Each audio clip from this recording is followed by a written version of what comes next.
And welcome back to another podcast with Mr. Hagan. On this podcast, we continue talking about classical economists. And classical economists, we said, generally they believe in Say's law. They believe in this idea that supply creates its own demand.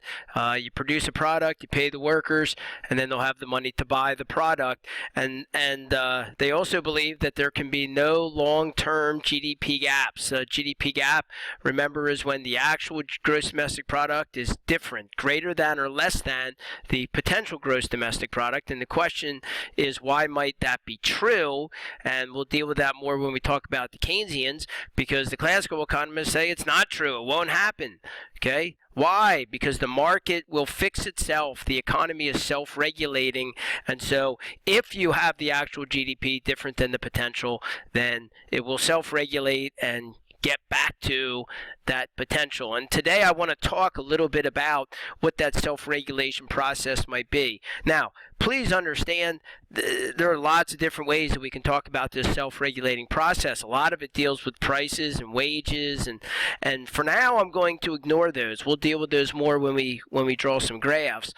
For now, I'm going to just come up with a very simple story to kind of show you in a very, very introductory way. I'm leaving a lot of things out when I do this, but just to give you a feel for what self-regulating might look like, okay, or how that might feel. So this is a very simple example, and really doesn't get kind of at the heart of it, but I will get more at the heart of this idea when we start drawing some graphs on some future videos.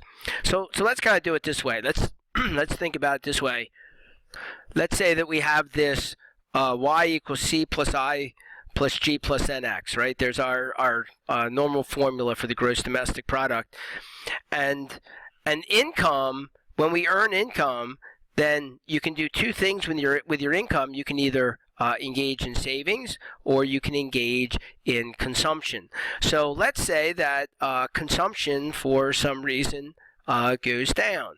All kind of reasons why this might be true. That consumption might go down, and we'll deal with those later. But let's just say for now consumption goes down. Well, if consumption goes down, if there's a decrease in consumption, well, then you would say, well, oh my, then by definition the gross domestic product has to go down. So, if there's too little spending going on, then that's going to cause a recession. If there's too little consumption going on, ceteris paribus, all these others being held equal for the moment, if there's a decrease in consumption, then there has to, by definition, be a decrease in the gross domestic product. I mean, there's an equal sign right here. Has to be true. And so that'll send us into a recession. However, we could argue as a classical economist that won't happen because the economy is self-regulating. That is to say, if consumption goes down, then that means savings are going to rise. By definition, savings are going to rise. And so then that means people have more savings, more money that they received in income that they have not used for consumption. And what do they do with that savings? Well, that savings typically goes into a bank. And when that savings goes into the bank then takes that money and they lend it out to somebody. Maybe they lend it out to, maybe there's a local landscaper or a home builder or whatever the case might be. And the bank lends the money to those companies, and then they use that money to engage in investment. They use that money to go out and buy new tools. Maybe a landscaper maybe buys a new pickup truck or some new lawn mowers, or maybe a builder goes out and buys nail guns and whatever. They go out and they buy capital. They buy tools for production, and that causes investment to go up. So the decrease in consumption will be offset by an increase in investment, and the gross domestic product therefore will go right back up. So you see this kind of idea that that the economy is self-regulating, that you do not have to worry about these GDP gaps, because the very act of falling into a recession will set into motion things that will end the recession. In this case, it was a decrease in consumption that could cause a recession, but that very decrease in consumption will mean higher savings and higher investing, and the higher investing will get us out of the recession. Now, again, there's a lot more to this story. When we start to get into more details with this, we really got to talk about, what's going to happen to prices, what's going to happen to wages, what's going to happen to interest rates, and all kind of other details to this story that I'm leaving out at the moment.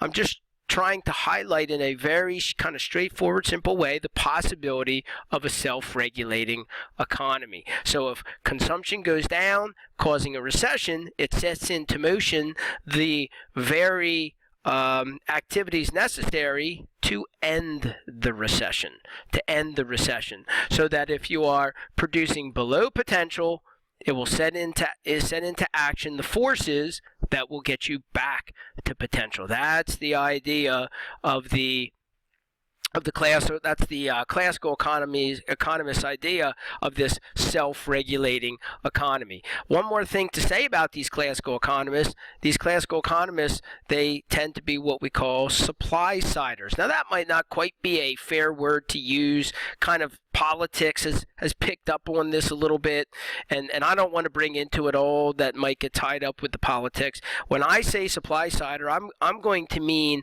that they focus on the supply side or the production side. So they're kind of thinking about the world from a production point of view.